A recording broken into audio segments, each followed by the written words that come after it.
السلام عليكم ورحمة الله وبركاته. إن الحمد لله نحمده ونستعينه ونستغفره ونعوذ بالله من شرور أنفسنا ومن سيئات أعمالنا. من يهده الله فلا مضل له ومن يضلل فلا هادي له.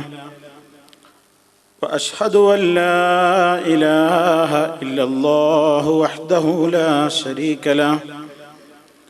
وأشهد أن محمدًا عبده ورسوله أرسله بالهدى ودين الحق ليظهره على الدين كله ولو كره المشركون. اللهم صل على محمد وعلى آل محمد كما صليت على إبراهيم وعلى آل إبراهيم إنك حميد مجيد. اللهم بارك على محمد وعلى آل محمد كما باركت على إبراهيم وعلى آل إبراهيم إنك حميد مجيد. أما بعد فإن خير الكلام كلام الله وخير الهدي هدي محمد صلى الله عليه وسلم وشر الأمور محدثاتها وكل محدثة بدعة وكل بدعة ضلالة. يا أيها الذين آمنوا اتقوا الله حق تقاته ولا تموتن إلا وأنتم مسلمون.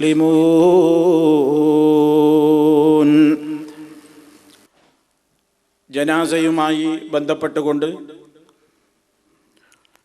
ആ ജനാസ വേഗത്തിൽ മറമാടലാണ് ഇസ്ലാം. അത് പല കാരണങ്ങൾ പറഞ്ഞുകൊണ്ട് വെച്ച് താമസിപ്പിക്കുന്നത് മോശപ്പെട്ട കാര്യമാണ് എന്ന് കഴിഞ്ഞ നമ്മുടെ ക്ലാസ്സിലൂടെ നിങ്ങൾ മനസ്സിലാക്കുകയുണ്ടായി. മയ്യത്ത് എവിടെയാണോ ഉള്ളത് അവിടെ മറമാടലാണ് വാസ്തവത്തിൽ ഇസ്ലാമികമായി അതിൻ്റെ ചര്യയും അതിൻ്റെ രൂപവും. പലപ്പോഴും ജനാസ മറമാടപ്പെടാൻ താമസമാകേണ്ടി വരാറുള്ള ഒരു പ്രധാന വസ്തുതയാണെന്ന് പലപ്പോഴും നമ്മുടെ നാടുകളിലൊക്കെ വിദേശത്തുള്ള ആളുകൾ മരണപ്പെട്ട് കഴിഞ്ഞാൽ ആ ജനാസ നാട്ടിലേക്ക് കൊണ്ടുവരാൻ ആവശ്യപ്പെടുകയും അങ്ങനെ അതെത്തുവോളം അതിൻ്റെ പേരിൽ മാനസികമായ വിഷമവും സംഘർഷവുമൊക്കെ അനുഭവിക്കുകയും ചെയ്യുന്ന ഒരു പ്രത്യേകമായ പരിതസ്ഥിതി ഇന്നും നമ്മുടെ നാടുകളിൽ നിലനിൽക്കുകയാണ്. ഈ ശബ്ദം ശ്രവിക്കുന്ന എൻ്റെ പ്രിയപ്പെട്ട മുഴുവൻ ശ്രോതാക്കളോടും വളരെ വിനയത്തോടുകൂടി ഉണർത്തുവാനുള്ളത്, പ്രവാസികളായ നാം ചില കാര്യങ്ങൾക്ക് പ്രത്യേകമായി ധൈര്യം കാണിക്കേണ്ടതുണ്ട് എന്നതാണ്. പലപ്പോഴും ഇവിടെ വെച്ചാണ് ഒരാളുടെ മരണം വിധിക്കപ്പെട്ടിട്ടുള്ളതെങ്കിൽ പ്രവാസ ലോകത്ത് മരണം നടന്നു കഴിഞ്ഞാൽ നാട്ടിലുള്ള ബന്ധുക്കൾ ജനാസ കൊണ്ടുവരാൻ ആവശ്യപ്പെടുകയാണ്. അതല്ലെങ്കിൽ ഇവിടെയുള്ള ബന്ധുക്കൾ നാട്ടിലേക്ക് ജനാസ കൊണ്ടുപോകാൻ താല്പര്യപ്പെടുകയാണ്. അതൊരു വലിയ മഹൽ കാര്യമായി പോലും ചില സംഘടനകൾ ഏറ്റെടുത്തിരിക്കുകയാണ്. രാജ്യത്ത് പലപ്പോഴും പലരും ആവശ്യപ്പെടാറുണ്ട്, എയർലൈൻസുകളോട് ആവശ്യപ്പെടാറുണ്ട്, ജനാസ സൗജന്യമായി നാട്ടിലെത്തിക്കാനുള്ള സംവിധാനത്തെക്കുറിച്ച് ഗവൺമെന്റ് ആലോചിക്കണം എന്നൊക്കെ. അതുപോലെ തന്നെ ഇവിടെയുള്ള പല പ്രവാസി സംഘടനകളും സമുദായത്തോട് ചെയ്യുന്ന ഏറ്റവും വലിയ ഒരു കാരുണ്യം എന്ന നിലയിലൊക്കെ ഒരു വലിയ കാരുണ്യ പ്രവർത്തനം, അതല്ലെങ്കിൽ ഒരു ജനകീയ പ്രവർത്തനം, ഒരു പുണ്യകർമ്മം ചെയ്യുന്നു എന്ന നിലക്കൊക്കെ മരണം നടന്നു കഴിഞ്ഞാൽ ആ ജനാസ നാട്ടിലെത്തിക്കാൻ വേണ്ട ചിലവുകൾ ഞങ്ങൾ വഹിക്കുന്നു, അല്ലെങ്കിൽ അതിനു വേണ്ട സംവിധാനങ്ങൾ ഞങ്ങൾ ചെയ്തു കൊടുക്കുന്നു എന്ന് ഒരു വലിയ ജനസേവനമായി പലരും ഉയർത്തി കാണിക്കാറുണ്ട്. വാസ്തവത്തിൽ പ്രിയപ്പെട്ടവരെ, നാം നമ്മുടെ ബന്ധുക്കളോടും മറ്റുള്ളവരോടുമൊക്കെ പറയേണ്ടത്, എന്റെ മരണം ഇവിടെ വെച്ചാണ് നടക്കുന്നതെങ്കിൽ എന്റെ ജനാസ കൊണ്ടുപോകരുത് എന്നാണ്. എന്തിനാണ് പ്രിയപ്പെട്ടവരെ അങ്ങനെ ഒരു വലിയ ത്യാഗം ആ വിഷയത്തിൽ അനുഭവിക്കുന്നത്? എത്രത്തോളം വലിയ ചെലവുള്ള ഒരു സംഗതിയാണ് ഒരു ജനാസ കൊണ്ടുപോവുക എന്നത്. മാത്രമല്ല, ഒരു മുസ്ലിമിനെ സംബന്ധിച്ചിടത്തോളം അവന്റെ ജനാസ അങ്ങനെ പെട്ടിക്കുള്ളിൽ കയറ്റി ഭദ്രമാക്കേണ്ടി വരുന്ന ഒരവസ്ഥ തന്നെ മോശപ്പെട്ട കാര്യമായിട്ടാണ് പണ്ഡിത ലോകം വിലയിരുത്തിയിട്ടുള്ളത്. ഇത് കൊണ്ടുപോകണമെങ്കിൽ അതിനുള്ള സംവിധാനം ചെയ്യണ്ടേ? അങ്ങനെ അതിനു വേണ്ട സംവിധാനങ്ങൾ ഒരുക്കാൻ വേണ്ടി നാളുകളോളം അത് മോർച്ചറിയിൽ സൂക്ഷിക്കേണ്ടി വരുന്നു. പലപ്പോഴും അങ്ങനെ കൊണ്ടുപോകേണ്ടി വരുന്ന അവസ്ഥയാകുമ്പോൾ കീറിമുറിക്കലും പോസ്റ്റ്മോർട്ടവും അതുമായി ബന്ധപ്പെട്ട മറ്റു നടപടിക്രമങ്ങളിലേക്കും നീങ്ങേണ്ടി വരുന്നു. അതുപോലെ തന്നെ അത് കയറ്റി അയക്കുവാനുള്ള, കൊണ്ടുപോകുവാനുള്ള ചിലവുകൾ, അതുമാത്രമല്ല കൂടെ പോകുന്ന ആളുകളുടെ ചിലവുകൾ, എത്രയാണ് അനാവശ്യമായി ഈ മേഖലയിൽ പണം ചെലവഴിക്കേണ്ടി വരുന്നത്.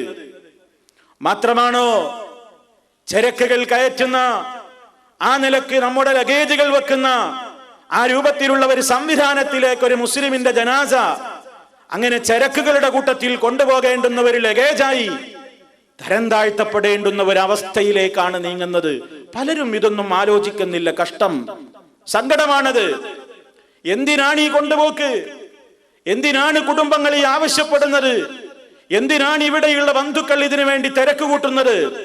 വേണ്ട, എവിടെയാണോ റബ്ബ് നമുക്ക് മരണം വിധിച്ചതെങ്കിൽ അവിടെ ആയിരിക്കട്ടെ എന്റെ ഖബർ ഒരുങ്ങിയത്, എന്നെ അവിടെ തന്നെ മറമാടിയാൽ മതി എന്ന് വസിയത്ത് പറയാൻ നാം മനസ്സ് വെക്കേണ്ടതുണ്ട്. നമ്മുടെ മരണം മറ്റുള്ളവർക്കൊരു ചെലവായി കൂടാ.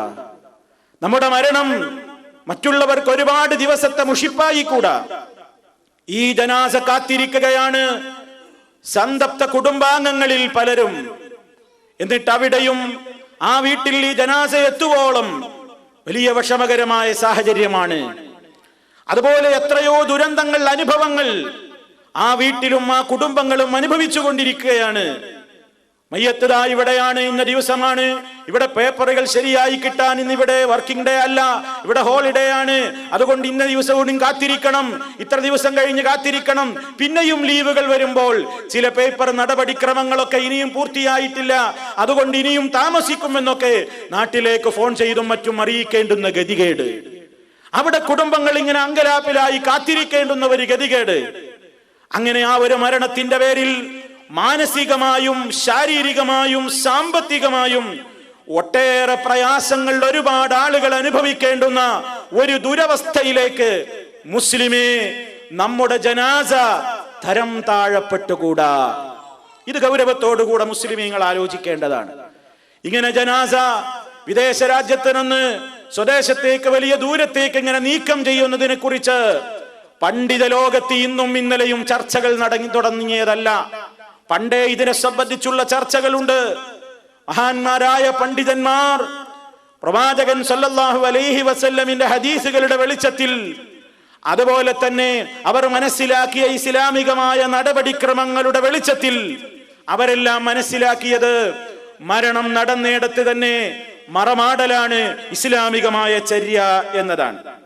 ഇങ്ങനെ ഒരുപാട് താമസിപ്പിക്കേണ്ടി വരുമ്പോ കഴിഞ്ഞ ക്ലാസ്സിൽ നമ്മൾ സൂചിപ്പിച്ചതുപോലെ ജനാസ സംസ്കരണം വൈകുകയാണ്. നബി സല്ലല്ലാഹു അലൈഹി വസല്ലം പറഞ്ഞതെന്താണ്? മുഅ്മിനായ മനുഷ്യനാണെങ്കിൽ അദ്ദേഹം എത്രയും വേഗം സ്വർഗീയ സൗകര്യങ്ങളിലേക്ക് എത്തട്ടെ. അവിശ്വാസിയായ മനുഷ്യനാണെങ്കിൽ, ധിക്കാരിയാണെങ്കിൽ നിങ്ങളുടെ പെരടിയിൽ നിന്നൊരു വയ്യാവേലി നിങ്ങൾ ഇറക്കി വെക്കട്ടെ, അതല്ലേ നിങ്ങൾക്ക് നല്ലത് എന്ന് നബി സല്ലല്ലാഹു അലൈഹി വസല്ലം പറയുകയുണ്ടായിട്ടുണ്ട്. അതുകൊണ്ട് തന്നെ നിങ്ങൾ എത്രയും വേഗം ജനാസ കൊണ്ടുപോകണം, മറമാടണം എന്നതാണ് ഇസ്ലാമിന്റെ നിയമം. എന്നാൽ നിങ്ങൾ നോക്കൂ, ചില നിർബന്ധമായ സാഹചര്യങ്ങൾ ഉണ്ടെങ്കിൽ കൊണ്ടുപോകാം എന്നതാണ് പണ്ഡിതന്മാര് പറയുന്നത്. എന്താണ് ആ നിർബന്ധ സാഹചര്യം? നമ്മൾ പറയുന്ന ന്യായീകരണങ്ങളൊന്നുമല്ല.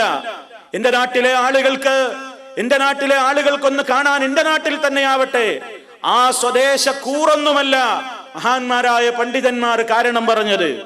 അവർ ഒരു കാരണം പറഞ്ഞത്, മരണം നടന്ന സ്ഥലത്ത് ആ നാട്ടിൽ മറമാടപ്പെടുകയാണെങ്കിൽ ആ ജനാസയോട് ഏതെങ്കിലും നിലക്കുള്ള അനീതി കാണിക്കപ്പെടുന്ന രാഷ്ട്രമാണെങ്കിൽ, അനീതി കാണിക്കുന്ന രാജ്യമാണെങ്കിൽ അവിടെ നിന്ന് ജനാസ കൊണ്ടുപോകാം. ഏതുപോലെ ഒരു രാജ്യത്ത് മറമാടിക്കഴിഞ്ഞാൽ ആ മയ്യത്തിനെ എടുക്കും, അതെടുത്ത് മറ്റു കുഴിയിലേക്ക് തള്ളും, അതിന്റെ പവിത്രത നശിപ്പിക്കും, അത് മാന്തി പുറത്തേക്കെറിയും. ആ രൂപത്തിലുള്ള സംസ്കാരങ്ങൾ നിലനിൽക്കപ്പെടുന്ന ഒരു പ്രദേശമാണ്. മുസ്ലിം സമുദായത്തിലെ മെമ്പറാണെങ്കിൽ പ്രത്യേകിച്ചും അത് ഏറ്റവും വലിയ മോശമായ രൂപത്തിലുള്ള സമീപനത്തിനിരയാകും ആ ജനാസ എന്ന് കണ്ടാൽ, അത്തരം സമീപനങ്ങൾ ഉള്ള നാടാണെങ്കിൽ അവിടെ നിന്നും അതില്ലാത്ത സുരക്ഷിതമായ പ്രദേശത്തേക്ക് കൊണ്ടുപോകാം എന്നതാണ് പണ്ഡിതന്മാർ പറയുന്നത്. രണ്ടാമത്, ഒരു സ്ഥലത്ത് ആ നിലക്കുള്ള സൗകര്യങ്ങളില്ല, അല്ലെങ്കിൽ ജനാസ മറമാടിക്കഴിഞ്ഞാൽ ഉടനെ പ്രളയത്താലോ മറ്റേതെങ്കിലും കാരണത്താലോ നശിക്കാൻ സാധ്യതയുള്ള ആ രൂപത്തിലുള്ള ഒരവസ്ഥയുമാണെങ്കിൽ സുരക്ഷിതമായ സ്ഥലങ്ങളിലേക്ക് നീക്കുന്നതിന് വിരോധമില്ല എന്ന് പറഞ്ഞ പണ്ഡിതന്മാരുണ്ട്. വേറെ ചില പണ്ഡിതന്മാർ പറയുന്നത്, പുണ്യഭൂമികളുടെ സമീപത്താണെങ്കിൽ, മക്കയോടടുത്ത് വെച്ചാണ് മരണം നടന്നത്, മദീനക്ക് സമീപമാണ് മരണം നടന്നത്, ബൈത്തുൽ മുഖദ്ദസിന്റെ സമീപമാണ് മരണം നടന്നത് എങ്കിൽ പുണ്യഭൂമികളിലേക്ക് തൊട്ടടുത്ത പ്രദേശങ്ങളിൽ നിന്ന് ആ ഒരു പ്രത്യേകമായ താല്പര്യത്തോടുകൂടി കൊണ്ടുപോകൽ അനുവദനീയമാണ് എന്നഭിപ്രായപ്പെടുകയാണ് ചില പണ്ഡിതന്മാർ.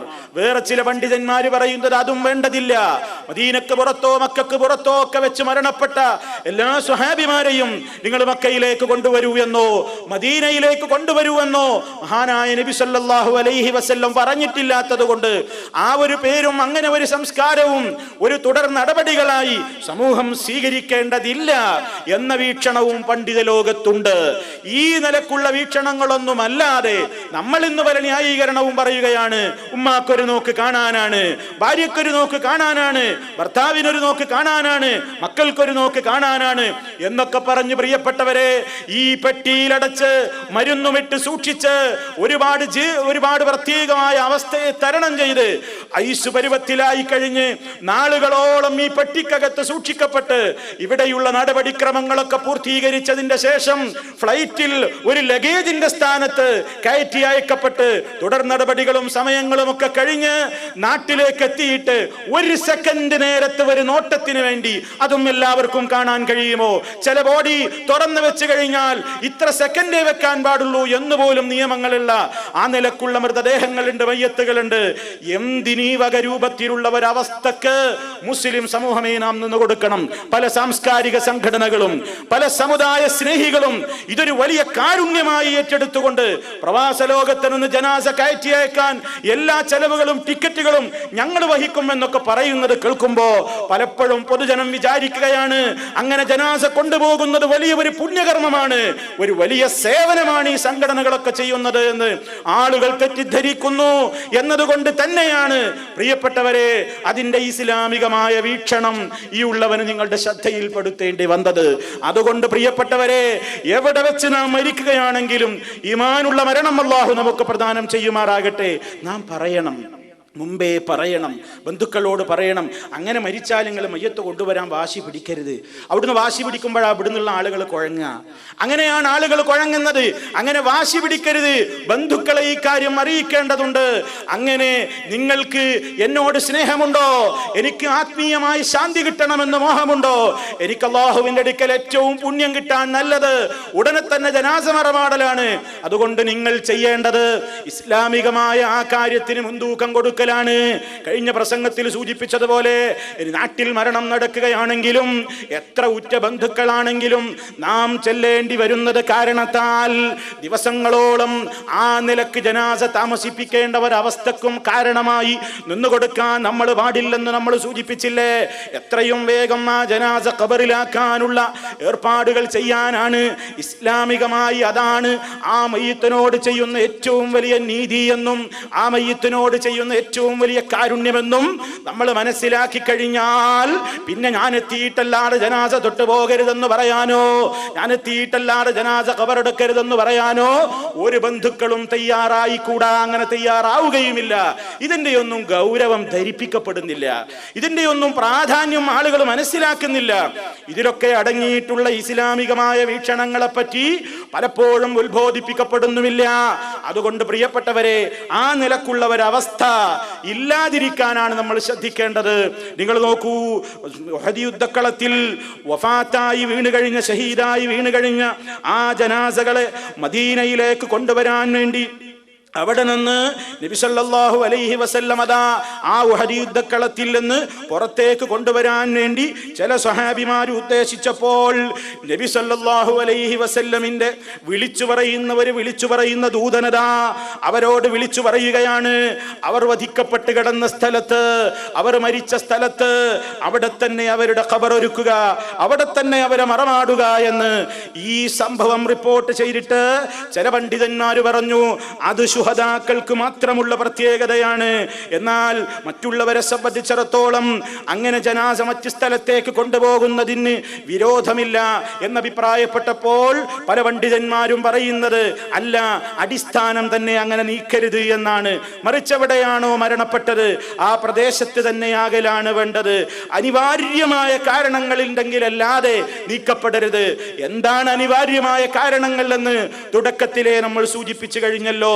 അതുകൊണ്ട് പിന്നെയോ ഒരു തൊട്ടടുത്ത നാട്ടിലേക്ക്, കുറച്ചപ്പുറത്തേക്ക്, ആസ്പത്രിയിലാണ് മരണം നടന്നത്, തൊട്ടപ്പുറത്താണ് തന്റെ സ്ഥലം, അല്ലെങ്കിൽ ഒരല്പം പോകാനേയുള്ളൂ, ദിവസങ്ങൾ കാത്തിരിക്കേണ്ടതില്ല, ആ നിലക്കുള്ള നടപടിക്രമങ്ങൾ പൂർത്തീകരിക്കേണ്ടതില്ല.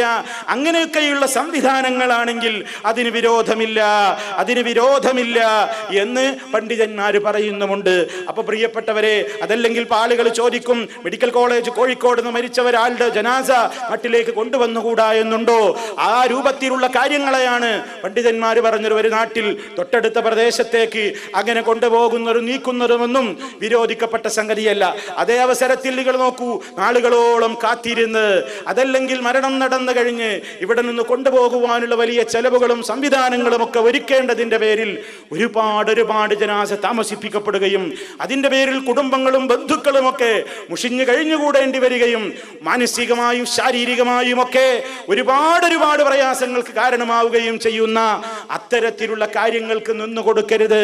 അതുകൊണ്ട് ആ ഒരവസ്ഥയെ മുസ്ലിം സമുദായം മനസ്സിലാക്കേണ്ടതുണ്ട് എന്നാണ് വളരെ വിനയത്തോടുകൂടി എൻ്റെ സഹോദരങ്ങളോട് എന്നോടെന്ന പോലെ ഉണർത്തുവാനുള്ളത്. ഇനി പ്രിയപ്പെട്ടവരെ, ജനാസ സംസ്കരണ പ്രക്രിയകളുടെ കൂട്ടത്തിൽ ഇസ്ലാം പറഞ്ഞ പ്രധാനപ്പെട്ട കാര്യം എന്താണ്? മയ്യത്ത് കുളിപ്പിക്കണം, കഫൻ ചെയ്യണം, ജനാസ നമസ്കാരം നിർവഹിക്കപ്പെടണം. ഇതൊക്കെയും ജനാസ ഖബറടക്കപ്പെടുന്നതിന്റെ മുമ്പേ മുസ്ലിമീങ്ങൾ ചെയ്യേണ്ടുന്ന ഫർദ് കിഫായ നടപടിക്രമങ്ങളിൽപ്പെട്ടതാണ്. എന്താണ് ഫർദ് കിഫായ എന്ന് പറഞ്ഞാൽ? ഇസ്ലാമിൽ എല്ലാ കാര്യങ്ങളെ സംബന്ധിച്ചിടത്തോളം ഫർളുകൾ രണ്ട് നിലക്കുണ്ട്. ഒന്ന് ഫർള് ഐനാണ്. ഫർള് ഐൻ എന്ന് പറഞ്ഞാൽ വ്യക്തിഗത നിർബന്ധമായ കാര്യങ്ങളാണ്. സമൂഹത്തിലെ ഓരോ വ്യക്തിയും ചെയ്തിരിക്കൽ നിർബന്ധമായ കാര്യങ്ങൾക്കാണ് ഫർള് ഐൻ എന്ന് പറയുന്നത്. 5 നേരത്തെ നമസ്കാരം, എനിക്ക് പകരം ഞാൻ ആ ശിക്ഷയിൽ നിന്ന് ഒഴിവാകാൻ എനിക്ക് വേണ്ടി മറ്റൊരാൾ നമസ്കരിച്ചാൽ ഞാൻ ആ കുറ്റത്തിൽ നിന്ന് ഒഴിവാവുകയില്ല. ഓരോ വ്യക്തിയും നിർവഹിക്കൽ നിർബന്ധമായ ഫർളുകൾക്കാണ് ഫർള് ഐൻ എന്ന് പറയുന്നത്. അതേ അവസരത്തിൽ ഫർള് കിഫായ എന്ന് പറയുന്നതോ അത് സാമൂഹ്യ ബാധ്യതയാണ്, വ്യക്തിഗത ബാധ്യതയല്ല, സാമൂഹ്യ ബാധ്യതയാണ്. അഥവാ സമൂഹത്തിന്റെ മേൽ അത് നിർബന്ധമാണ്. സമൂഹത്തിൽ ആരെങ്കിലും ആ കാര്യം ചെയ്താൽ സമൂഹത്തിലെ മറ്റു മെമ്പർമാരെല്ലാം ആ ശിക്ഷയിൽ നിന്ന് ഒഴിവായി, ചെയ്യാതിരുന്നാലുള്ള ശിക്ഷയിൽ നിന്ന് ഒഴിവായി. അതേ അവസരത്തിൽ പ്രതിഫലം ആ ചെയ്തവർക്ക് മാത്രമേ കിട്ടുകയുമുള്ളൂ, മറ്റുള്ളവർക്ക് ശിക്ഷയില്ല എന്ന് മാത്രം. ഉദാഹരണം നമ്മുടെ വിഷയം തന്നെ, ജനാസ കുളിപ്പിക്കൽ. ഇസ്ലാം നിർബന്ധം നിർബന്ധമാക്കിയ ഒരു സംഗതിയാണത്. ഒരു മുസ്ലിമിന്റെ ജനാസക്ക് പവിത്രതയുണ്ട്, പരിശുദ്ധി കൽപ്പിക്കേണ്ടതുണ്ട്, അതിനോട് ആദരവ് കാണിക്കേണ്ടതുണ്ട്. അതുകൊണ്ട് മരണം നടന്നാൽ പെട്ടെന്ന് കൊണ്ടുപോയി ഖബറടക്കലല്ല, ശുദ്ധീകരിക്കേണ്ടതുണ്ട്, കുളിപ്പിക്കേണ്ടതുണ്ട്. ആ കുളിപ്പിക്കൽ സാമൂഹ്യമായ ബാധ്യതകളിൽപ്പെട്ടതാണ്. എന്താണ് സാമൂഹ്യ ബാധ്യത എന്ന് പറഞ്ഞാൽ, ആരെങ്കിലും സമൂഹത്തിൽ ആരെങ്കിലും ആ പ്രവൃത്തി ചെയ്താലും സമൂഹത്തിലെ എല്ലാ ആളുകളും ആ തെറ്റിൽ നിന്ന് ഒഴിവായി. സമൂഹത്തിൽ ആരും ഒരു ജനാസ കുളിപ്പിക്കാതെ കൊണ്ടുപോയിട്ട് ഒരു ജനാസ അങ്ങ് മറമാടിയാൽ ആ പ്രദേശക്കാരും മുഴുവനും കുറ്റക്കാരായി, എല്ലാവരും കുറ്റക്കാരായി. അതേവസരത്തിൽ ആരെങ്കിലും ഒരാൾ ആ കാര്യം ചെയ്ത് കൊണ്ടുപോയി കൃത്യമായി ഇസ്ലാമികമായ നടപടിക്രമങ്ങൾ പൂർത്തിയാക്കി കഴിഞ്ഞാലോ എല്ലാവരും കുറ്റത്തിൽ നിന്ന് ഒഴിവായി. പക്ഷേ ആ പ്രവർത്തനം ചെയ്ത വ്യക്തിക്ക് മാത്രമേ എന്ത് കിട്ടുകയുള്ളൂ? പ്രതിഫലം ആ വ്യക്തിക്ക് മാത്രമേ കിട്ടുകയുള്ളൂ. മറ്റുള്ളവരൊക്കെ കുറ്റത്തിൽ നിന്ന് ഒഴിവാവുകയും ചെയ്തു. ഇതാണ് ഫർള് കിഫായ എന്ന് പറയുന്നത്. ഈ നിലക്കുള്ള ഫർള് കിഫയിൽപ്പെട്ടതാണ് ജനാസ കുളിപ്പിക്കൽ. ഇസ്ലാമിൽ കുളിപ്പിക്കേണ്ടതില്ല എന്ന് പഠിപ്പിക്കപ്പെട്ടത് ഷഹീദുകളെയാണ്. ഷഹീദുകൾ കുളിപ്പിക്കപ്പെടേണ്ടതില്ല.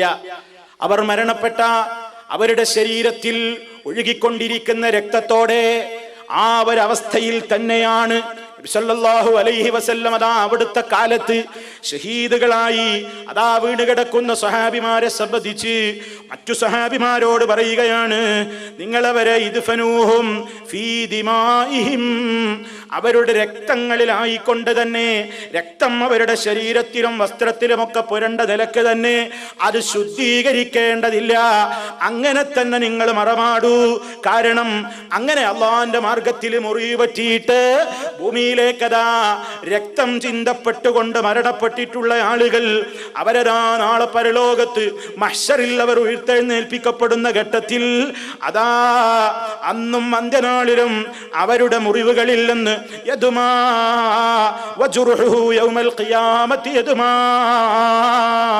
അവരുടെ മുറിവുകളിൽ നിന്ന് രക്തമൊലിച്ചു കൊണ്ടിരിക്കുന്നതാണ്. അള്ളാന്റെ മാർഗത്തിൽ കിട്ടിയ കുത്തും മുറിവുകളും വെട്ടുമൊക്കെ അതെത്രയോ കാലം കഴിഞ്ഞാലും, അതെത്ര നൂറ്റാണ്ടുകൾ കഴിഞ്ഞാലും, അതെത്ര കോടാനുകോടി കൊല്ലങ്ങൾ കഴിഞ്ഞാലും അതാ മഹ്ശറിലെത്തുമ്പോൾ ആ മുറിവുകളിൽ നിന്ന് പിന്നെയും രക്തമൊലിക്കുകയാണ്. ആ ഒരു പവറോടുകൂടി അള്ളാന്റെ മാർഗത്തിൽ പോരാടിയ മഹാന്മാര് അള്ളാന്റെ കോടതിയിലേക്ക് പോകുന്ന രംഗം ലൗനുഹു ലൗനുദ്ദമി, അന്ന് ആ മുറിവുകളിൽ നിന്ന് ഒലിക്കുന്ന രക്തം, ആ രക്തത്തിന്റെ കളറ് സാധാരണ രക്തത്തിന്റെ കളറ് തന്നെ, പക്ഷേ അതിൽ നിന്ന് വമിക്കുന്ന ഗന്ധം, അതിൽ നിന്ന് വമിക്കുന്നത് കസ്തൂരിയേക്കാൾ വലിയ പരിമളമായിരിക്കും അതിൽ നിന്ന് അടിച്ചു വീശുന്നത് എന്ന് നബി സല്ലല്ലാഹു അലൈഹി വസല്ലം ശുഹദാക്കളുടെ മഹത്വമായിട്ട് എടുത്തു പറയുന്നു. അപ്പൊ ശുഹദാക്കൾ അതേ നിലക്ക് അവർ മറമാടപ്പെടണം. അതുകൊണ്ട് അവർ കുളിപ്പിക്കപ്പെടേണ്ടതില്ല.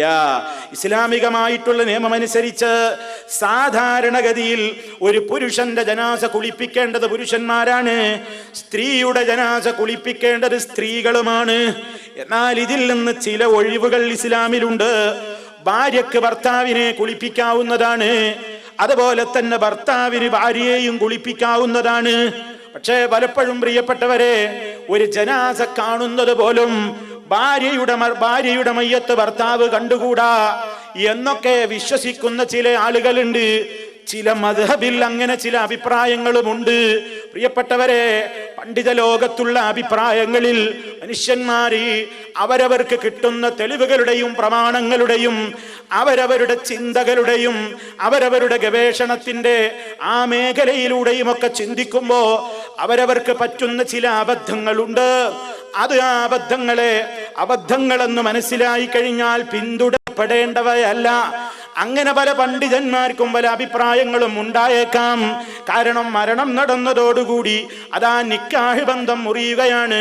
അതുകൊണ്ട് പെണ്ണ് അന്യയായി പോയി, അതുകൊണ്ട് ഇനി അവളെ കാണാൻ പാടില്ല, അവളെ തൊടാൻ പാടില്ല, അവളെ കുളിപ്പിക്കാനും പാടില്ല എന്നൊക്കെ മസ്അലകൾ പറഞ്ഞിട്ടുള്ള അഭിപ്രായങ്ങൾ പറഞ്ഞിട്ടുള്ള ചിലരൊക്കെയുണ്ട്. പക്ഷേ ഇസ്ലാമിന്റെ പ്രമാണങ്ങൾ നോക്കുകയാണെങ്കിൽ അത് ശരിയല്ല പ്രിയപ്പെട്ടവരെ.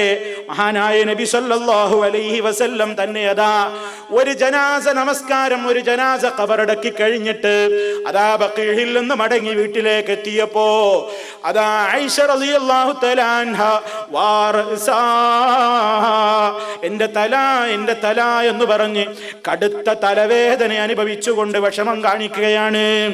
ആ അവസരത്തിൽ നബി സല്ലല്ലാഹു അലൈഹി വസല്ലം പറയുന്നുണ്ട്, എനിക്കും തലവേദനയുണ്ട് ആയിഷ, നിനക്കും വല്ലാതെ തലവേദനിക്കുന്നുവല്ലേ എന്നിങ്ങനെ പറഞ്ഞിട്ട് നബി സല്ലല്ലാഹു അലൈഹി വസല്ലം ഒരു കാര്യം അവിടെ വെച്ച് ആയിഷ റളിയല്ലാഹു തആല അൻഹയോട് പറയാണ്, ലൗ മുത്തി ഖബലി ലഗസ്സൽതുകി വകഫൻതുകി, എനിക്ക് മുമ്പ് ആയിഷ നീയാണ് മരണപ്പെടുന്നതെങ്കിൽ, ആയിഷ എനിക്ക് മുമ്പ് നീയാണ് മരണപ്പെടുന്നതെങ്കിൽ നിന്നെ ഞാൻ തന്നെ കുളിപ്പിക്കുന്നതാണ്, നിന്നെ കഫൻ ചെയ്യാനും ഞാൻ തന്നെയാണ് ഏർപ്പെടുന്നതാണ് എന്ന് നബി സല്ലല്ലാഹു അലൈഹി വസല്ലം അതാ ആയിഷ റളിയല്ലാഹു തആല അൻഹയോട് പറയുന്നു. ഭർത്താവിന് ഭാര്യയെ കുളിപ്പിക്കാം, ഭർത്താവിന് ഭാര്യയെ കഫൻ ചെയ്യാം. നബി സല്ലല്ലാഹു അലൈഹി വസല്ലം ആയിഷ റളിയല്ലാഹു തആല അൻഹയോട് പറഞ്ഞത് തന്നെ ഈ വിഷയത്തിൽ തെളിവാണ്. ഇനി ഭാര്യക്ക് ഭർത്താവിനെ കുളിപ്പിച്ചുകൂടെ? നിങ്ങൾ നോക്കൂ, മഹദിയായ ആയിഷ റളിയല്ലാഹു തആല അൻഹ തന്നെ പറയുന്നുണ്ട്, അതാ സ്വഹാബിമാര് നബി സല്ലല്ലാഹു അലൈഹി വസല്ലം വഫാത്തായപ്പോ അവിടുത്തെ ജനാസ കുളിപ്പിച്ച രംഗം നമ്മൾ പ്രവാചകൻ സല്ലല്ലാഹു അലൈഹി വസല്ലമിന്റെ അന്ത്യദിനങ്ങൾ വിശദീകരിച്ച പ്രഭാഷണത്തിൽ നമ്മൾ പറഞ്ഞു പോയതാണ്. എങ്കിലും സാന്ദർഭികമായി ഓർമ്മപ്പെടുത്തട്ടെ, നബി സല്ലല്ലാഹു അലൈഹി വസല്ലമിന്റെ ജനാസ കുളിപ്പിക്കുമ്പോ എങ്ങനെ കുളിപ്പിക്കണം എന്ന വിഷയത്തിൽ സ്വഹാബത്തിന് അവിടെ ഒരു വിഷമം തോന്നിയില്ലേ? അവിടുത്തെ വസ്ത്രം ഉരിഞ്ഞു കുളിപ്പിക്കണോ? സാധാരണ അങ്ങനെയാണല്ലോ, വസ്ത്രം നീക്കിയിട്ട് കയ്യിൽ തുണി ശീലയൊക്കെ ചുറ്റിയിട്ട് ഔറത്തുമ്മേൽ തൊടാത്ത നിലക്ക്, ആ നിലക്ക് അങ്ങനെ തന്നെ നബി തങ്ങളെയും കുളിപ്പിക്കണോ എന്നിങ്ങനെ അവർക്കിടയിൽ ഇങ്ങനെ സംശയം വന്നല്ലോ. ആ സംശയം വന്നപ്പോൾ അവർക്ക് തന്നെ ഒരു മയക്കം ബാധിക്കുകയും അങ്ങനെ തന്നെ കുളിപ്പിക്കുക എന്ന ശരീരം മുഴങ്ങപ്പെടുകയും ചെയ്തു എന്നൊക്കെ നമ്മൾ വിശദീകരിച്ചതാണ്. അങ്ങനെ ഈ സംഭവങ്ങളൊക്കെ അറിഞ്ഞപ്പോ മഹദിയായ ആയിഷ റളിയല്ലാഹു തആല അൻഹ പറയുന്നുണ്ട്, ലവിസ്തഖബൽതു മിൻ അംരി മസ്തദബർതു ലമാ ഗസ്സല റസൂലുള്ളാഹി സ്വല്ലല്ലാഹു അലൈഹി വസല്ലം ഇല്ലാ നിസാഉഹു.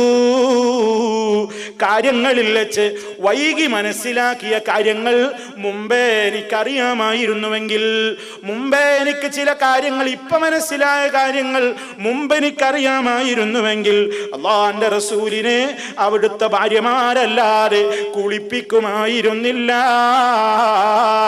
അതറിയാത്തത് കൊണ്ടാണല്ലോ ഇപ്പോഴല്ലേ ചില കാര്യങ്ങളെ പറ്റി ചിന്തിക്കുന്നത് എന്നൊക്കെ മഹദിയായ ആയിഷ റളിയല്ലാഹു തആല അൻഹ പറഞ്ഞതായി ഹദീസിന്റെ കിതാബുകളിൽ നമുക്ക് വായിക്കാൻ കഴിയുന്നു.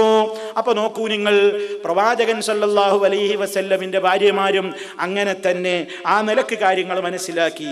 ഇനി നോക്കൂ നിങ്ങൾ, സിദ്ദീഖ് റളിയല്ലാഹു തആല അൻഹു, മഹാനായ അബൂബക്കർ സിദ്ദീഖ് റളിയല്ലാഹു അൻഹു അവിടുത്തെ ഭാര്യയായിരുന്നല്ലോ അസ്മാ ബീവി. അസ്മാ ബീവിയോട് വസിയത്ത് ചെയ്തിരുന്നു, ഞാൻ മരിച്ചാൽ, ഞാനാണ് മരിക്കുന്നതെങ്കിൽ അസ്മാ നീ എൻ്റെ മയ്യത്ത് കുളിപ്പിക്കണം. അങ്ങനെ സിദ്ദീഖ് റളിയല്ലാഹു അൻഹുവിന്റെ ജനാസ കുളിപ്പിച്ചത്, സിദ്ദീഖ് റളിയല്ലാഹു അൻഹുവിന്റെ ജനാസ കുളിപ്പിച്ചത് അവിടുത്തെ പ്രിയപ്പെട്ട ഭാര്യയായ അസ്മാ ബീവി ആയിരുന്നു എന്ന് ചരിത്രത്തിൽ നമുക്ക് കാണാൻ സാധിക്കുന്നു. അതുപോലെ തന്നെ അലി റളിയല്ലാഹു തആല അൻഹു ആയിരുന്നു ഫാത്തിമ ബീവിയുടെ ജനാസ കുളിപ്പിച്ചത് എന്നും റിപ്പോർട്ടുകളിൽ കാണാം.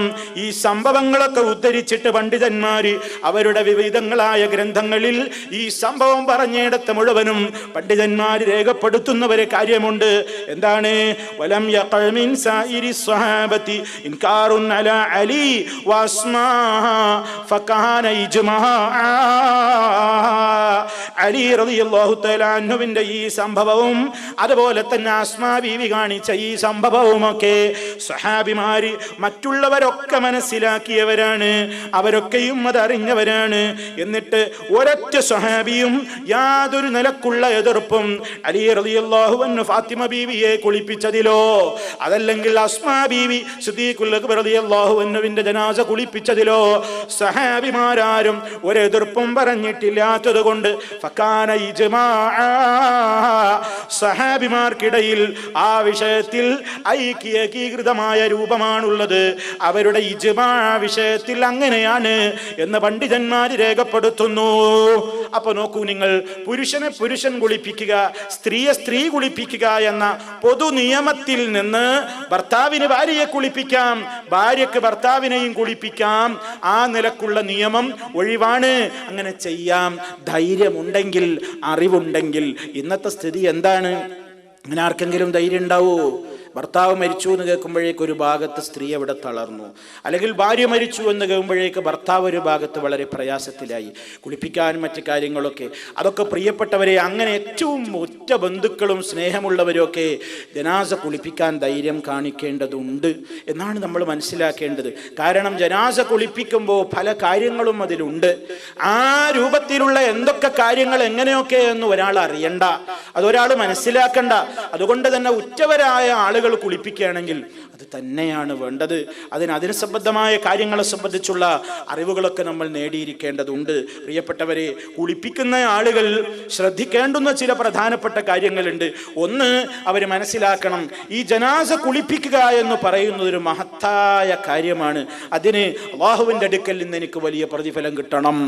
അല്ലാഹുവിന്റെ അടുക്കൽ നിന്നുള്ള പ്രതിഫലമായിരിക്കണം ഒരു ജനാസ കുളിപ്പിക്കുന്ന കാര്യത്തിൽ ഒരാൾ ഏർപ്പെടാൻ അയാളെ പ്രേരിപ്പിക്കുന്നത്. അതായിരിക്കണം. അല്ലാതെ ഞാൻ ജനാസ കുളിപ്പിക്കും, അല്ലെങ്കിൽ ഇങ്ങനെ ജീവകാരുണ്യ പ്രവർത്തനത്തിനൊക്കെ, അല്ലെങ്കിൽ ജനസേവന പ്രവർത്തനത്തിനൊക്കെ അയാൾക്ക് വലിയ മിടുക്കാണ്, അയാൾ എന്തിനും എവിടെയും ഓടിയെത്തും എന്നൊക്കെ ആളുകളുടെ പ്രശംസയാണ് ഉദ്ദേശമെങ്കിൽ എല്ലാം ബാത്തിലാണ്, എല്ലാം നഷ്ടമാണ്. അതുകൊണ്ട് പരലോകത്ത് ഒന്നും നേടാനില്ല. അതുകൊണ്ട് ജനാസ കുളിപ്പിക്കുന്ന കാര്യം ഒരു മഹൽ കാര്യമാണ്. ആ മഹൽ കാര്യം സമൂഹത്തിൽ ഒരുപാട് ആളുകൾ ആ രംഗത്തുനിന്ന് ഒഴിവാണ്. പലർക്കും ആ വിഷയത്തിൽ ആ രംഗത്ത് ധൈര്യമില്ല, അറിവില്ല, താല്പര്യമില്ല, മോശപ്പെട്ട പണിയായിട്ടും കാണുന്നു. അതുകൊണ്ട് അങ്ങനെയൊന്നും കാണേണ്ട ഒരു കാര്യമല്ല. അല്ലാഹുവിന്റെ അടുക്കൽ അതാ തനിക്ക് കിട്ടാവുന്ന ഒരു വലിയ കാര്യമാണിത് എന്ന നിലക്ക് മാലോകരുടെ പ്രശംസയല്ല താൻ മോഹിക്കുന്നത്, ആളുകളുടെ നല്ല വാക്കല്ല മോഹിക്കുന്നത്. ഈ കുടുംബത്തിൽ നിന്നുള്ള ഏതെങ്കിലും ആളുകളിലേക്ക് ഇത് മുഖേന എനിക്കൊരു അടുപ്പമുണ്ടാക്കുക എന്ന ഭൗതികമായ നേട്ടവുമല്ല ഉദ്ദേശിക്കുന്നത്. ഉദ്ദേശിക്കേണ്ടത്, അല്ലാഹുവേ, നിന്റെ അടുക്കൽ എനിക്ക് വലിയ പ്രതിഫലം കിട്ടണം, ആ ഒരു വലിയ കാര്യം എന്ന നിലക്കാണ് പങ്കെടുക്കേണ്ടത്. രണ്ടാമതായി ചിന്തിക്കേണ്ട കാര്യം എന്താണ്? രണ്ടാമതായി ജനാസ കുളിപ്പിക്കുന്നവർ മനസ്സിലാക്കിയിരിക്കേണ്ട പ്രധാനപ്പെട്ട ഒരു കാര്യം എന്താണ്? ജനാസ കുളിപ്പിക്കപ്പെടുമ്പോ ഒരുപക്ഷെ പല കാര്യങ്ങളും നമ്മൾ കാണേണ്ടി വരുന്നു, പല പോരായ്മകളും ഒരുപക്ഷെ ഉണ്ടായേക്കും. അതൊന്നും ഇങ്ങനെ കുളിപ്പിച്ച് കഴിഞ്ഞതിന്റെ ശേഷം മാലോകരുടെ മുമ്പിൽ പരസ്യപ്പെടുത്താൻ പാടുള്ളതല്ല. അതൊരു അമാനത്താണ്, അതൊരു അമാനത്താണ്. നിങ്ങൾ നോക്കൂ, അത് ശ്രദ്ധിക്കേണ്ടതുണ്ട്. ചിലപ്പോൾ ജനാസ ഇങ്ങനെ കുളിപ്പിച്ചുകൊണ്ടിരിക്കുമ്പോ വയറ്റിൽ നിന്ന് വളരെ മോശപ്പെട്ട ദുർഗന്ധത്തോടു കൂടി പലതും പുറത്തു വന്നേക്കും. അതുപോലെ തന്നെ വിമിഷ്ടമുണ്ടാകുന്ന പലതും കണ്ടേക്കും. അതൊന്നും പറയാൻ പാടില്ല, അതൊക്കെ മൂടി വെക്കുകയാണ് ചെയ്യേണ്ടത്. നബി സല്ലല്ലാഹു അലൈഹി വസല്ലം പറയുന്നത് നോക്കൂ, മൻ ഗസ്സല മയ്യിതൻ ഫഅദ്ദാ ഫീഹിൽ അമാനത വലം യുഫ്ശി അലൈഹി മാ യകൂനു മിൻഹു ഇൻദ ദാലിക ഖറജ മിൻ ദുനൂബിഹി. ഇമാം അഹ്മദ് റിപ്പോർട്ട് ചെയ്യുന്നു, ആരെങ്കിലും ഒരു മയ്യത്തിനെ കുളിപ്പിക്കുകയും ഫഅദ്ദാ ഫീഹിൽ അമാന, ആ വിഷയത്തിലെ അമാനത്തവൻ നിർവഹിക്കുകയും ചെയ്താൽ, എന്താണ് ആ വിഷയത്തിലെ അമാനത്ത്? വലം യുഫ്ശി അലൈഹി മാ യകൂനു മിൻഹു ഇൻദ ദാലിക, ആ ഘട്ടത്തിൽ അനുഭവപ്പെട്ടേക്കാവുന്ന എന്തെങ്കിലും അവന് വിമിഷ്ടം തോന്നിയിട്ടുള്ള എന്തെങ്കിലും പ്രയാസകരമായ കാര്യങ്ങൾ തോന്നിയിട്ടുണ്ടെങ്കിൽ പറഞ്ഞുകൂടാ. അങ്ങനെ പരസ്യപ്പെടുത്താതെ അത് തന്റെ സഹോദരന്റെ ഒരു അയ്ബ് പരസ്യപ്പെടുത്തിക്കൂടാ. അത് ജീവിതകാലത്താണെങ്കിലും മരണത്തിന്റെ ശേഷമാണെങ്കിലും അത് പറ്റില്ലെന്ന നിലക്കൊരാള് അത് മൂടി വെക്കുമ്പോ ഖറജ മിൻ ദുനൂബിഹി, അവന്റെ പാപത്തിൽ നിന്ന് അവൻ പുറത്തു കിടക്കുന്നു. ജനാസ കുളിപ്പിച്ച വ്യക്തിക്കഥ അവന്റെ ദോഷങ്ങൾ പൊറുക്കാൻ അത് ഒരു നിമിത്തമായി മാറുകയാണ്.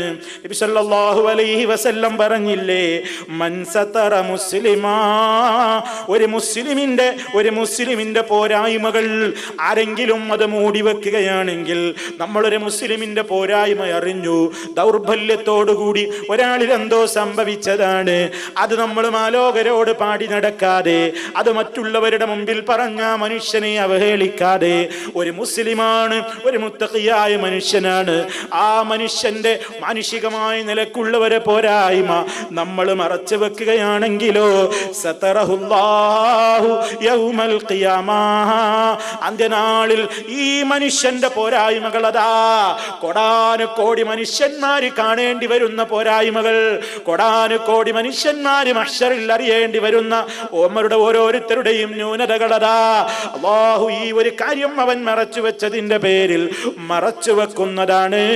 പരലോകത്ത് അവനത് നിന്ദിക്കപ്പെടാത്ത ഒരവസ്ഥയിലേക്ക് അല്ലാഹു അവന് പദവി നൽകുന്നതാണ്. ഇനിയും നോക്കൂ, ആ വിഷയത്തിൽ ഇനിയും ഹദീസുകളുണ്ട്. മൻ ഗസ്സല മുസ്ലിമൻ ഫകതമ അലൈഹി ഗഫറ ലഹു അല്ലാഹു 40 മറത്തൻ. ഒരു മുസ്ലിമിനെ ഒരാൾ കുളിപ്പിക്കുകയാണ്, ഒരു മുസ്ലിമിന്റെ ജനാസയെ ഒരാൾ കുളിപ്പിക്കുകയും ആ നിലക്ക് ഫകതമ അലൈഹി, അങ്ങനെ അവൻ അനുഭവപ്പെട്ട ഏതെങ്കിലും പോരായ്മകൾ ഉണ്ടെങ്കിൽ അതവൻ മറച്ചു വെക്കുകയും ചെയ്താൽ ഗഫറ ലഹു അല്ലാഹ്, അല്ലാഹ് ഈ മനുഷ്യന് പുറത്തു കൊടുക്കുന്നതാണ് 40 മറത്തൻ, 40 വട്ടം പുറത്തു കൊടുക്കുന്നതാണ്. മറ്റു ചില റിപ്പോർട്ടുകളിൽ ഈ സംഭവം പറഞ്ഞിട്ട് 40 കബീറത്തൻ, ഒരു 40 വൻദോഷം വരെ പൊറുക്കപ്പെടാൻ മാത്രം നല്ല കാര്യമാണിത് എന്ന് നബി സല്ലല്ലാഹു അലൈഹി വസല്ലമിൽ നിന്നുള്ള റിപ്പോർട്ടുകളിൽ അതാ റിപ്പോർട്ട് ചെയ്യപ്പെട്ട് കാണുന്നു. അപ്പൊ പ്രിയപ്പെട്ടവരെ, ആ നിലക്കാണ് സംഗതികൾ. ഒരു ജനാസ കുളിപ്പിക്കപ്പെടുക എന്ന് പറയുമ്പോൾ നമ്മൾ മനസ്സിലാക്കണം പ്രിയപ്പെട്ടവരെ, നമ്മുടെ ജീവിതത്തിൽ നമ്മൾ നമ്മുടെ ശരീരം വൃത്തിയാക്കാറുണ്ട്.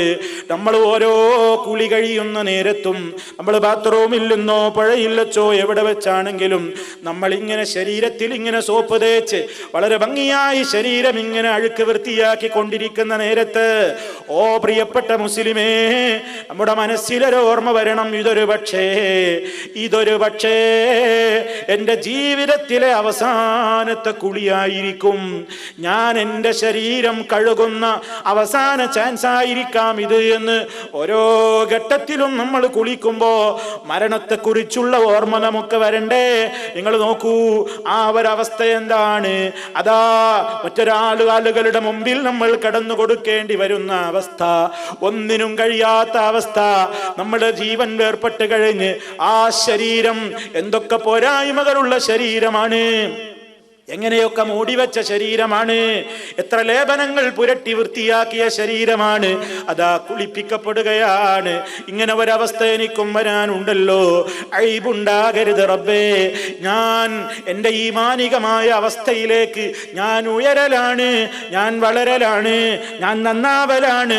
എനിക്ക് എൻ്റെ എല്ലാ അവസരങ്ങളിലും ആ നിലക്ക് എനിക്ക് ഏറ്റവും ആ ഒരവസ്ഥയുണ്ടാകാൻ നല്ലതെന്ന് ചിന്തിക്കണ്ടേ? ഹബീബ നബി സല്ലല്ലാഹു അലൈഹി വസല്ലമിന്റെ ജനാസ കുളിപ്പിക്കുന്ന സഹാബിമാരി നബി സല്ലല്ലാഹു അലൈഹി വസല്ലമിന്റെ വയറ്റിൽ നിന്നോ അവിടുത്തെ ശരീരത്തിൽ നിന്നോ ഒരു ദുഷിച്ച ഗന്ധം പോലും ഉണ്ടായിട്ടില്ല. അപ്പോഴും നല്ല പരിമളം അടിച്ചു വീശുകയാണ് ശരീരത്തിൽ നിന്ന്. ജീവിച്ചിരിക്കുന്ന കാലത്തും വഫാത്തായ നേരത്തും നബി സല്ലല്ലാഹു അലൈഹി വസല്ലം പരിശുദ്ധൻ തന്നെ. വഫാത്ത് കഴിഞ്ഞാൽ ഏതൊരു മനുഷ്യനിൽ നിന്നാണ് അല്പമെങ്കിലും മാലിന്യം പുറത്തു വരാത്തത്? മഹാനായ നബി തങ്ങളെ കുളിപ്പിച്ചിട്ടുള്ള സഹാബിമാര് ഒരു മാലിന്യവും നബി സല്ലല്ലാഹു അലൈഹി വസല്ലമിന്റെ ശരീരത്തിൽ കണ്ടിട്ടില്ല. അവിടുത്തെ ശരീരത്തിൽ നിന്ന് ഏതെങ്കിലും വെറുപ്പുളവാക്കുന്ന വിഷമമുണ്ടാക്കുന്ന ഒരു ദുർനീര് പോലും ഒലിച്ചിട്ടില്ല.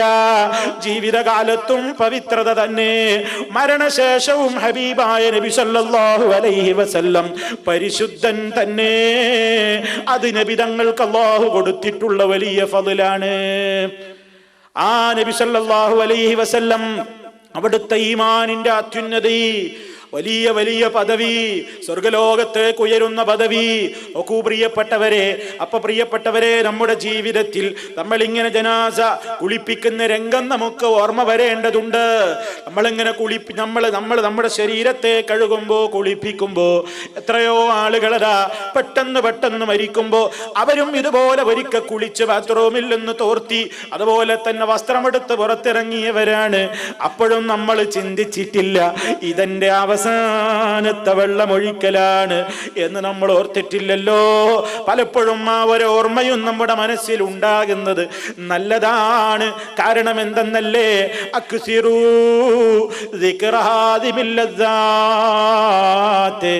മരണം നിങ്ങളുടെ ജീവിതത്തിന്റെ എല്ലാ സുഖങ്ങളെയും സൗകര്യങ്ങളെയും മുറിച്ചു കളയുന്ന മരണചിന്ത നിങ്ങൾ അധികരിപ്പിക്കണേ. മഹാനായ നബി സല്ലല്ലാഹു അലൈഹി വസല്ലം ഈ ലോകത്തോട് നൽകിയ വസിയ്യത്താണ്. സാന്ദർഭികമായിട്ട് ഓർമ്മപ്പെടുത്തി എന്ന് മാത്രം. പ്രിയപ്പെട്ടവരെ, അങ്ങനെ ഒരു കാര്യം നമ്മുടെയും ശരീരത്തിൽ നടക്കാനുണ്ട്. ആ ബോധം നമ്മുടെ ജീവിതത്തിൽ ഉണ്ടാകണം. ഇനി നമ്മൾ മനസ്സിലാക്കിയിരിക്കേണ്ട ചില മസലകളുണ്ട്. അതെന്താണ്? ഒന്ന്, ഈ ജനാസ കുളിപ്പിക്കുമ്പോ നേരത്തെ ഞാൻ പറഞ്ഞല്ലോ, ആ രൂപത്തിൽ ഇങ്ങനെ ജനാസ കുളിപ്പിക്കുന്ന ആളുകൾ അവർ ഉളുവോടുകൂടെ ആയിരിക്കണോ, അതല്ലെങ്കിൽ അവർ ശുദ്ധിയുള്ള ഘട്ടത്തിലുള്ളവർക്ക് മാത്രമേ കുളിപ്പിക്കാവൂ എന്നുണ്ടോ? പലപ്പോഴും പല സഹോദരിമാരും ജനാസ കുളിപ്പിക്കുന്നിടത്ത് നിന്ന് വിട്ടു നിൽക്കാറുണ്ട്. കാരണം അവര് പറയാറുണ്ട്, ഞങ്ങൾക്ക് മെൻസസ് ഉള്ള ഘട്ടമാണ്, ശുദ്ധിയില്ലാത്ത നേരമാണ്, അതുകൊണ്ട് മയ്യത്തിന്റെ സമീപത്ത് നിന്നുകൂടാ, അതല്ലെങ്കിൽ ജനാസ കുളിപ്പിച്ചുകൂടാ, കഫൻ ചെയ്യലിൽ പങ്കെടുത്തുകൂടാ എന്നൊക്കെ പറഞ്ഞിട്ട് പല സഹോദരിമാരുടെയും ജനാസ സംസ്കരണ പ്രക്രിയകളിൽ നിന്ന് വിവരമുള്ള പെണ്ണുങ്ങൾ വരെ പലപ്പോഴും മാറി നിൽക്കാറുണ്ട്. അത് വേണ്ടതില്ല. എത്രത്തോളം ഇനി പുരുഷൻ തന്നെയും ജനാബത്തുള്ളവരവസ്ഥയിലാണെങ്കിൽ പോലും അയാളും ആ രൂപത്തിലുള്ള കർമ്മത്തിന് നേതൃത്വം കൊടുക്കുന്നതിൽ ഒരു തെറ്റില്ല. അത് അനുവദിക്കപ്പെട്ട കാര്യമാണെന്ന് പണ്ഡിതന്മാര് പറഞ്ഞു കാണാം.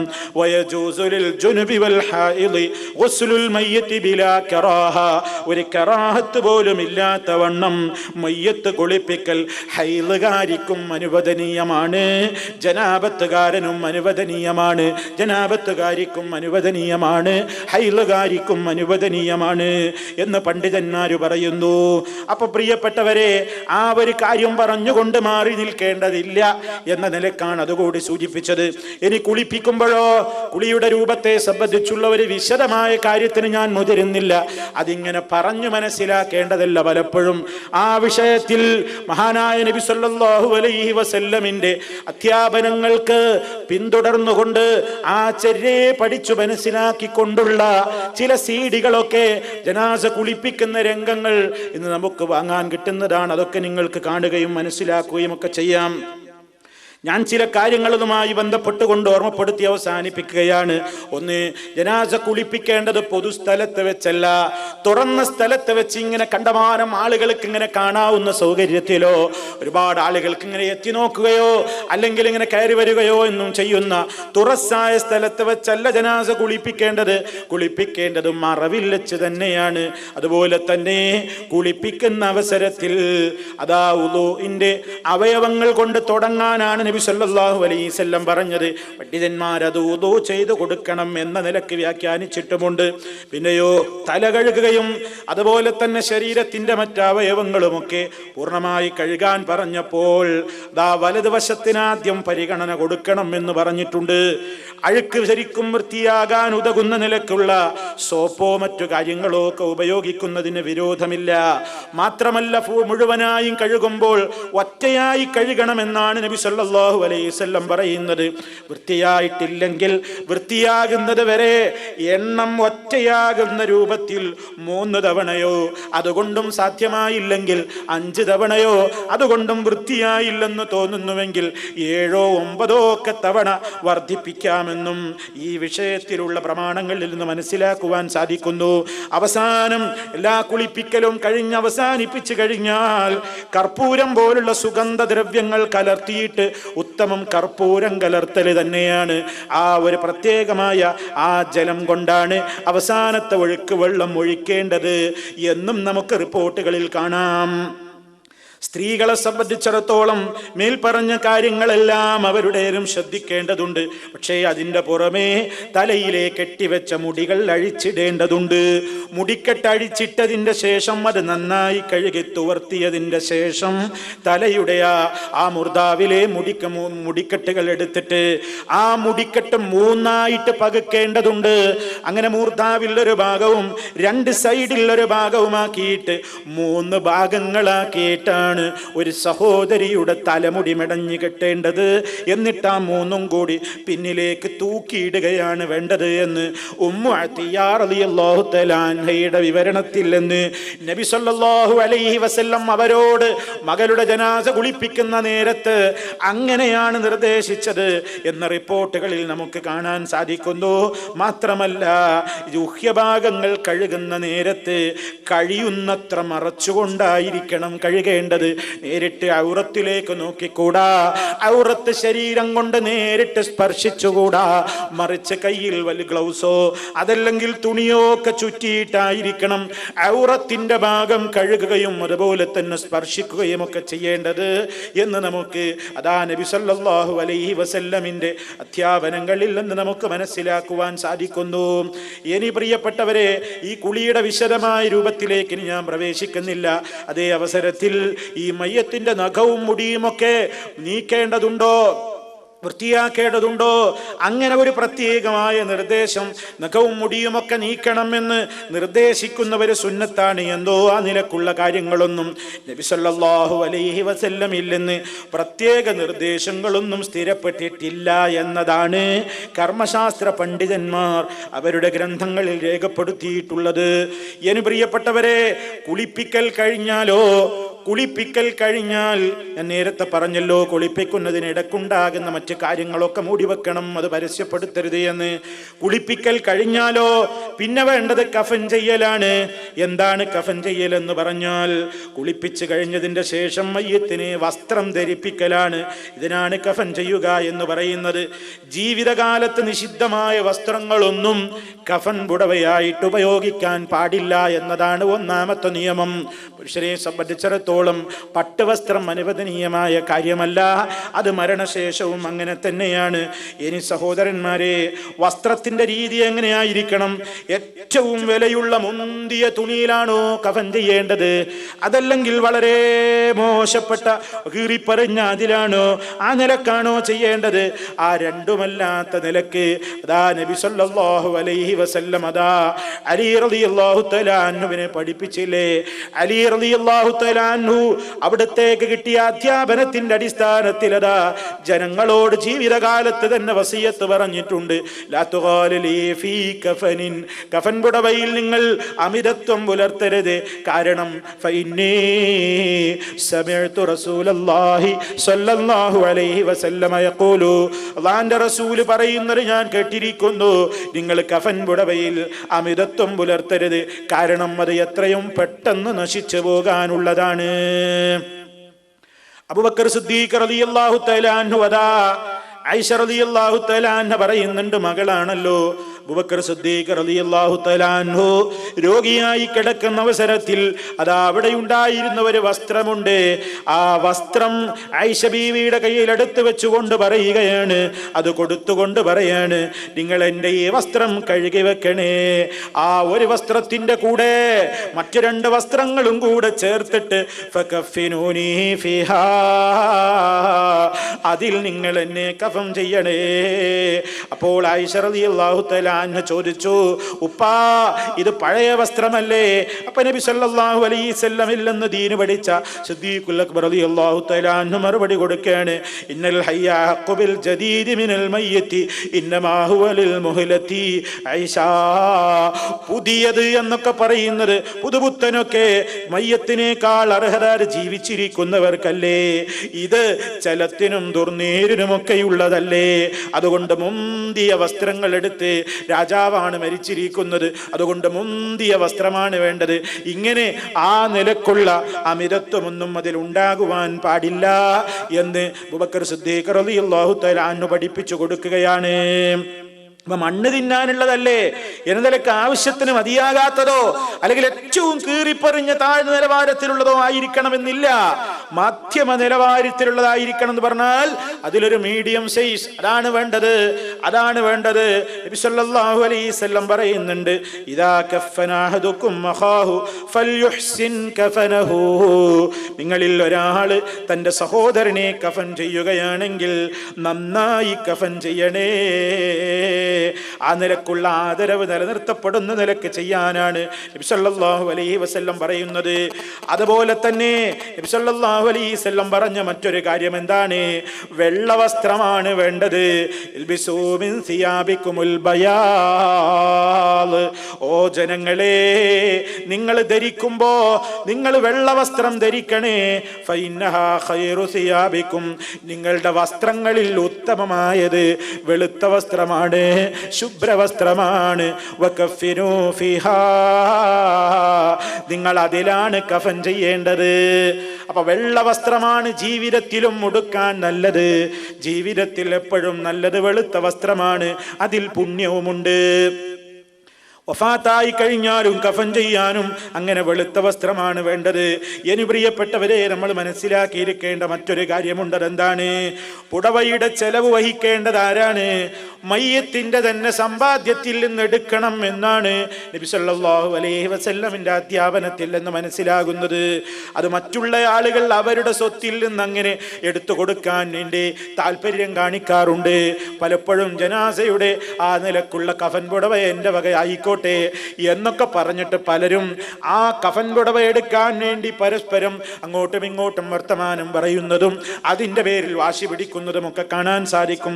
വാസ്തവത്തിൽ അത് മറ്റൊരാളുടെ അർഹതയിൽപ്പെട്ടതല്ല എന്നാണ് നബി സല്ലല്ലാഹു അലൈഹി വസല്ലമിന്റെ അധ്യാപനങ്ങളിൽ നിന്ന് നമുക്ക് ഉത്തമം. അത് അവരവരുടേതായ സമ്പാദ്യത്തിൽ നിന്നല്ലാതെ മറ്റുള്ളവരത് എടുത്തു കൊടുക്കേണ്ടതല്ല. നിങ്ങൾ നോക്കൂ, മഹാനായ മിസ്അബ് റളിയല്ലാഹു തആല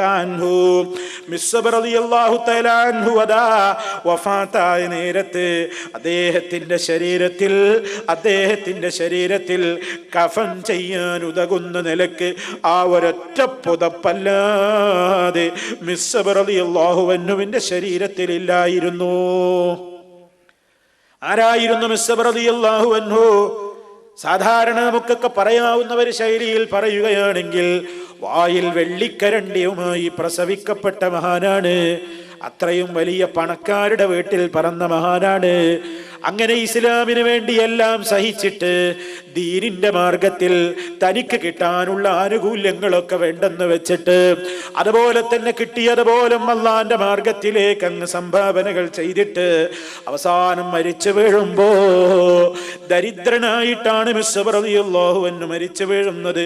അങ്ങനെ സ്വഹാബിമാര് പറയുന്നു, അദ്ദേഹം വഫാത്തായ നേരത്ത് അദ്ദേഹത്തിന്റെ കഫൻ ചെയ്യാൻ ഒരു പുടവയല്ലാതെ അവിടുത്തെ ശരീരത്തിലില്ലായിരുന്നു. എന്താണ് ആ പുടവയുടെ പ്രത്യേകത? ഇദാ ഖത്തൈനാ ബിഹാ റഅസഹു ഖറജത് റിജ്ലാ. അവിടുത്തെ തല ഞങ്ങൾ ആ പുടവ കൊണ്ട് മൂടിയാൽ കാല് പുറത്താണ്, ഉയരം കുറവാണ്, വസ്ത്രം തികയാൻ മാത്രം ഒരു വസ്ത്രമില്ല.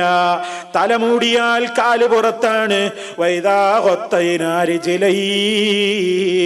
കാലിലേക്ക് വലിച്ചിട്ട് കാല് മറച്ചാലോ തല മൂടാൻ കഴിയുന്നില്ല. തല മൂടിയ കാല് പുറത്ത്, കാല് മൂടിയിട്ട് ഇങ്ങോട്ട് വലിച്ചാലോ തല പുറത്താണ്. അങ്ങനെ ഒരു കുറിയ വസ്ത്രമല്ലാതെ ഒരു പുതപ്പല്ലാതെ മിസ്അബ് റളിയല്ലാഹു അൻഹുവിന്റെ ശരീരത്തിലില്ല. ആ നേരത്ത് എന്താണ്?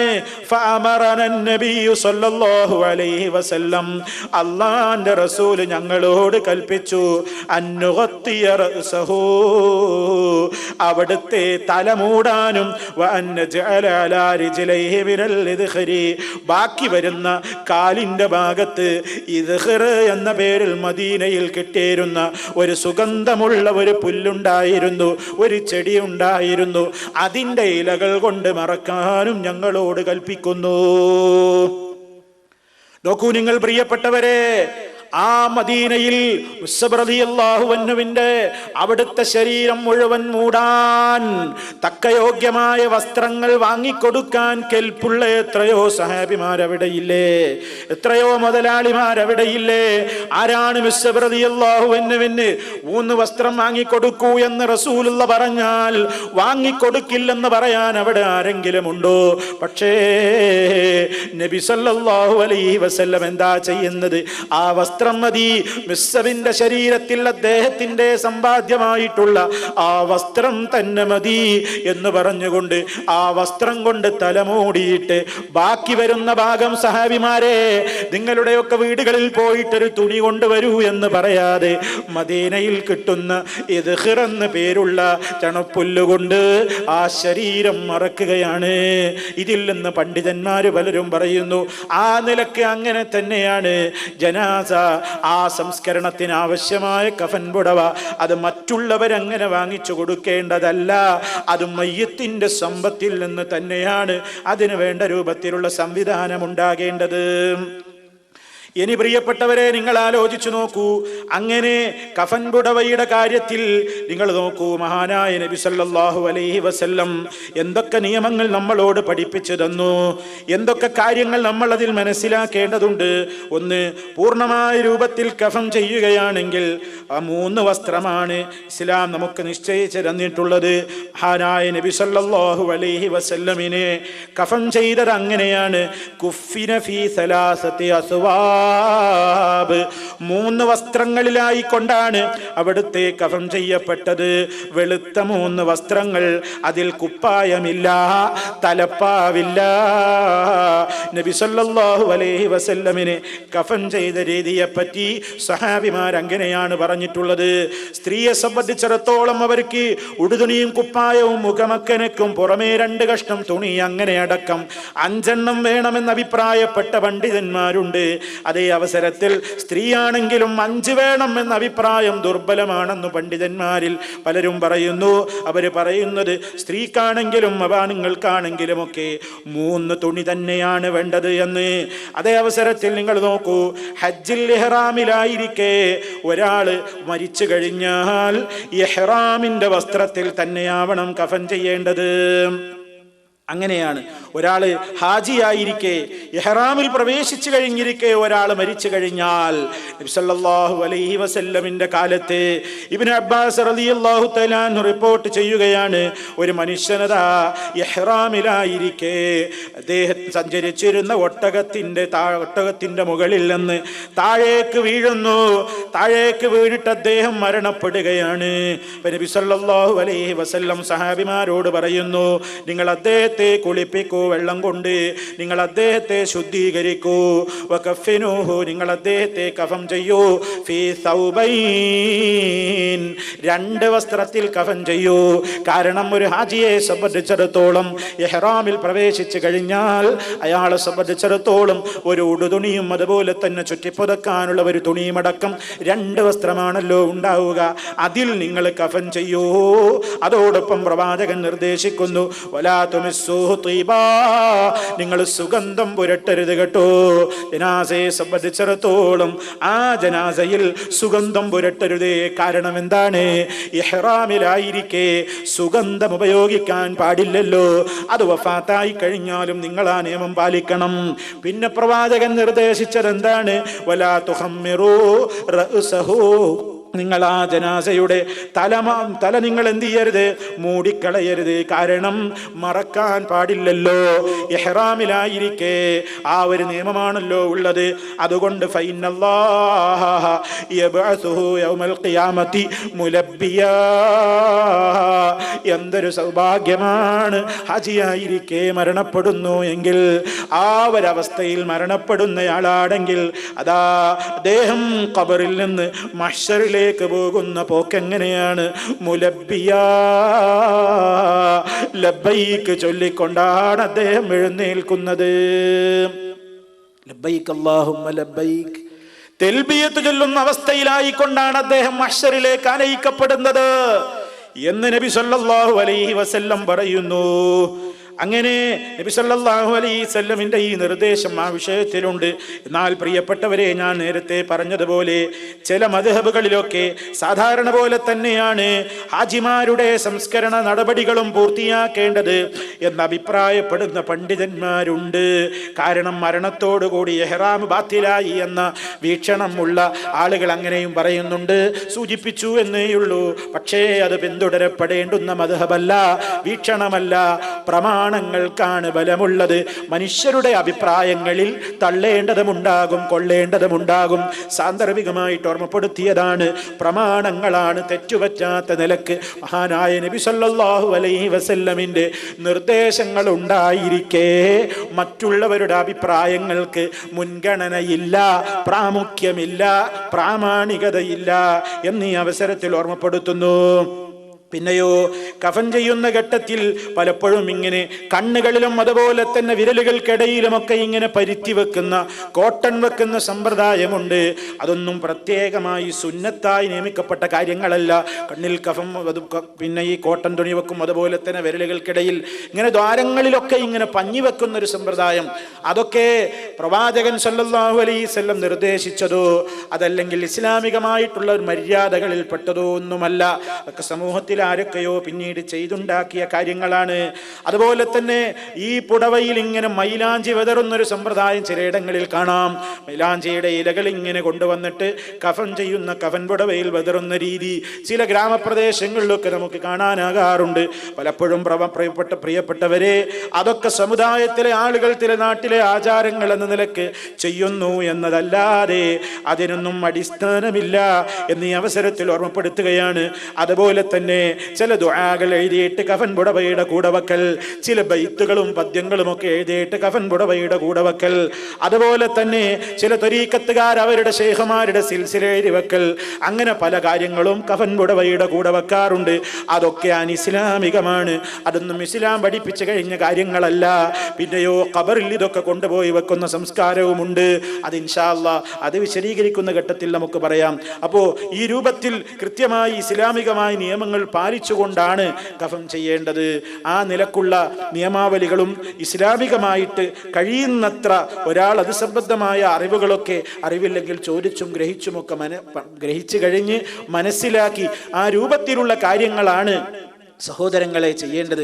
കഫൻ ചെയ്യുന്ന ആ ഒരു കാര്യത്തെക്കുറിച്ച് നിങ്ങൾ ആലോചിച്ച് നോക്കൂ. നമ്മൾ ഓർക്കണം, നമ്മുടെ ശരീരവും ഇങ്ങനെ ഈ നിലക്കിങ്ങനെ മൂടിക്കൊണ്ടുപോകുന്ന ഒരവസ്ഥയിലേക്ക് നീങ്ങുമ്പോൾ നമ്മൾ ആലോചിക്കണം, ഇതാ എൻ്റെയും ശരീരം എൻ്റെ മരണശേഷം ഇങ്ങനെ കെട്ടിപ്പൊതിയാനുള്ളതാണ്.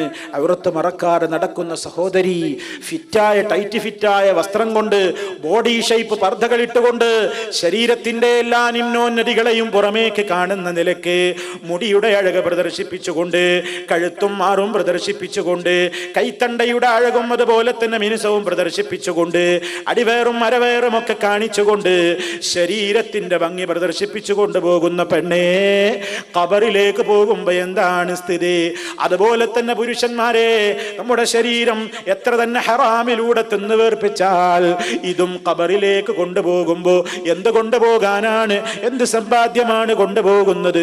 ഇതൊക്കെയും നമ്മുടെ ജീവിതത്തിൽ ഇങ്ങനെ ഓരോ ഘട്ടത്തിലും ഓർത്തുകൊണ്ടിരുന്നാൽ ഹൃദയത്തിന് നൈർമല്യതയുണ്ടാകും, ജീവിതത്തിൽ സൂക്ഷ്മതയുണ്ടാകും, ഹറാമുകളിൽ നിന്ന് വിട്ടു നിൽക്കാനുള്ള പ്രേരണയുണ്ടാകും. ആ നിലക്കൊക്കെ കൂടി ഇത്തരം കാര്യങ്ങളെക്കുറിച്ച് അറിയുമ്പോഴും കേൾക്കുമ്പോഴുമൊക്കെ ചിന്തിക്കണേ, ഒരു 100 വട്ടം അതിനെപ്പറ്റി ആലോചിക്കണേ എന്ന് എന്നോടും നിങ്ങളോടും ഉണർത്തുകയാണ്. അർഹമുർ-റഹീമീനായ നാഥൻ ഏറ്റവും ശുഭകരമായ മരണം നൽകി നമ്മെ ഓരോരുത്തരെയും അനുഗ്രഹിക്കുമാറാകട്ടെ. എല്ലാ പാകപ്പിഴവുകളും പോരായ്മകളും ഗഫൂർ റഹീമായ നാഥൻ പുറത്തു മാപ്പ് നൽകി നമ്മെ അനുഗ്രഹിക്കുമാറാകട്ടെ.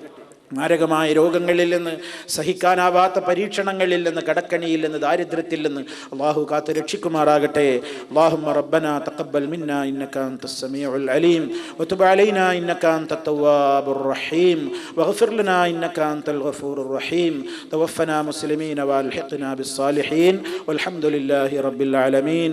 അല്ലാഹുമ്മ സ്വല്ലി അലാ മുഹമ്മദിൻ വഅലാ ആലി മുഹമ്മദ്. അസ്സലാമു അലൈക്കും വറഹ്മത്തുള്ളാഹി.